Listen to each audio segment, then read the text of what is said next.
What's up, guys? Oldhead Mike here, and welcome to my top 5 albums for 2021. Let's go. You died.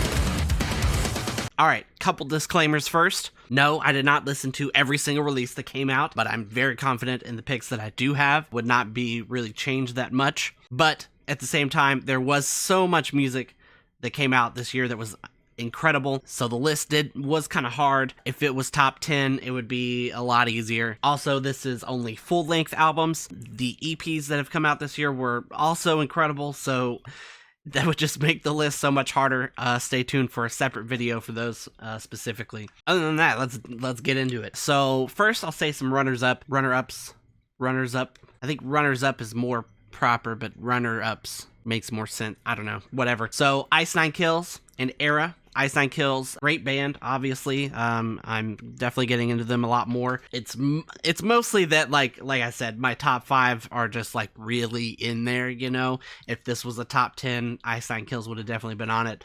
Also, Era, when we first reviewed it, we gave it a 10 out of 10. But honestly, since it came out, I haven't thought about it as much. There's been so much more music that has come out that has just really connected with me on whole other levels, so didn't quite make it. And also, yes, I have new hair. Sorry to catch you off guard. Also, not exactly a runner-up, but technically, so Vilcharta, their Mastodon Undervaten is a masterpiece. It's 2 hours long. They worked on it for 10 years, so I just didn't feel comfortable putting it on that list. It's in a whole nother ballpark. They're just in their own league. I couldn't put them on this list, but it's a 10 out of 10 as well. I'll give it top double album of the year. How about that? Okay. So anyways, number 5.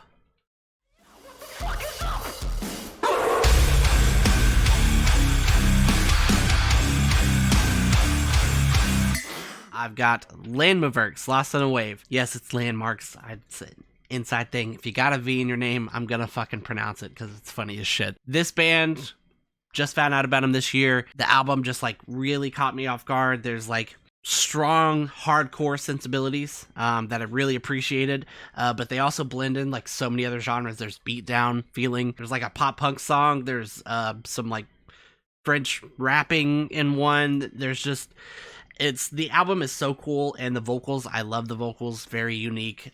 So I just had so much fun with this album. 10 out of 10. Sorry if you hear my girlfriend screaming, she's streaming right now. Number 4.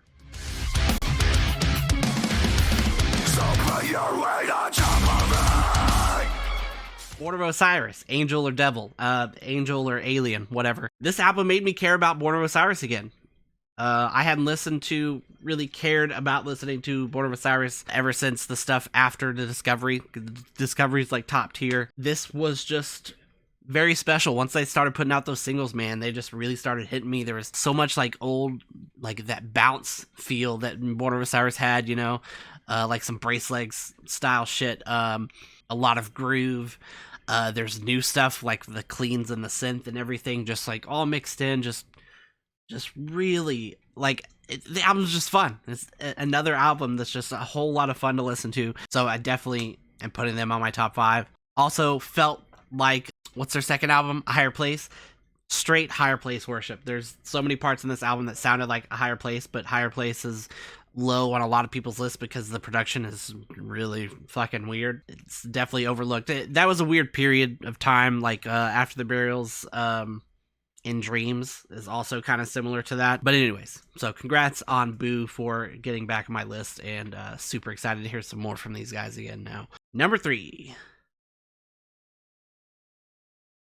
I can't do my ring finger on this hand. Number 3.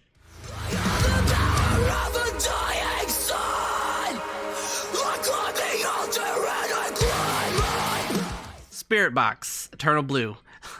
Yes, Spirit Box is a 10 out of 10 album. When that album came out, man, I was mind blown. Nothing could top it. That album is so goddamn good. Some of the best music I've heard. I really wish they would have put Blessed Be on there. If Blessed Be was on there, I might have put him a step higher. God, that music is so good. It's so poppy and catchy, but the best part is that every single song has heavy parts in it just to like remind you that they're a heavy band, and it's just incredible music. And of course, one of the reasons my channel even has the following it does is because of that band. So huge shout out to Spirit Box for that. Just great music in general. It's just the other two on my list, just they're kind of interchangeable. All right, my top 3 are very interchangeable depending on my mood of the day. All just perfect music. So number 2,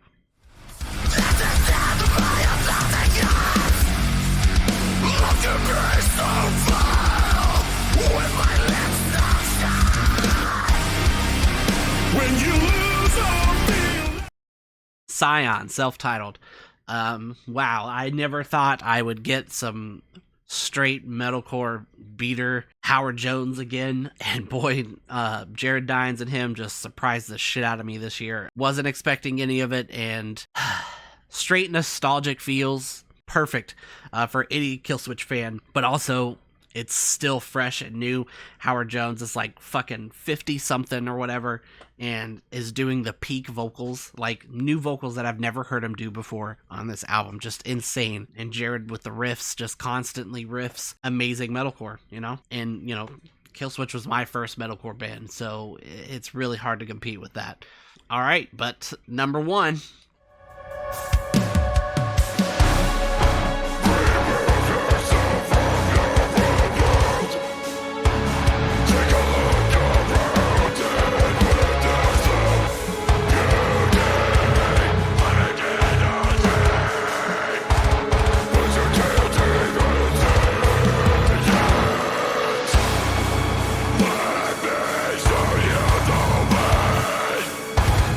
Dead Vectors, Depths of Self. If you have not listened to this album, I have a full album listening stream if you want to check it out, or just do it on your own. Man, Dead Vectors is a band they've been pretty much just like straight deathcore with like a little bit of electronic vibes in there, some beatdown sections, but like still like kind of technical, especially with the electronics. Very cool stuff. Every song they've put out has been stellar. And so, you know, they were like, oh yeah, album, along with the 10 other EPs that they put out this year. It's insane how much music they've put out this year. Seriously, when this album came out and I listened to it, blew away every expectation that I could have ever had, because it's melodic. It's melodic and beautiful. They hadn't really like dove into that before. There's clean singing, there's a soft song, but again, every song, you know, has very heavy parts. It's very thally, very genty. It's very similar to Reflections and Humanity's Last Breath, Vilcharta as well, but not as in your face with the thal. You know, it's a little more subtle, a little more ambient is more of what it is. It's like ambient thal, and it's just perfect music, man. I had to give it to him. It just blew me away completely. You know, with Spirit Box, I had already heard singles. You know, with Scion, I'd heard the singles. I know Howard. So they blew me away, but I also knew kind of what I was getting. With the Dead Vectors album, I had no idea. If you have not listened to this album, please go do so. I promise you. If you're still working on your top 10 lists or whatever, listen to that album first, because it might make it. And also support those dudes, because it's huge that they've put out so much music, you know, on their own. Just craziness. But yeah, that's about it. Those are my top 5 of the year. Stay tuned for top 5 EPs. I'll probably do some top songs, maybe top breakdowns as well. I don't know. We'll see what I got time for this week, and the next week after that. Go ahead and let me know your top 5 in the comments below. Super interested to hear what you guys think. And again, please go listen to Dead Vectors. It's worth it. It's so worth it. But other than that, that's about it. If you want to support me, check out my Patreon and stuff below, or come by our live streams that we do Friday nights, 7 p.m. Central Standard Time. Request some songs, drink some beers with us. Y'all know the drill. Other than that, that's about it. Oldhead Mike signing off, reminding you, never too old for this.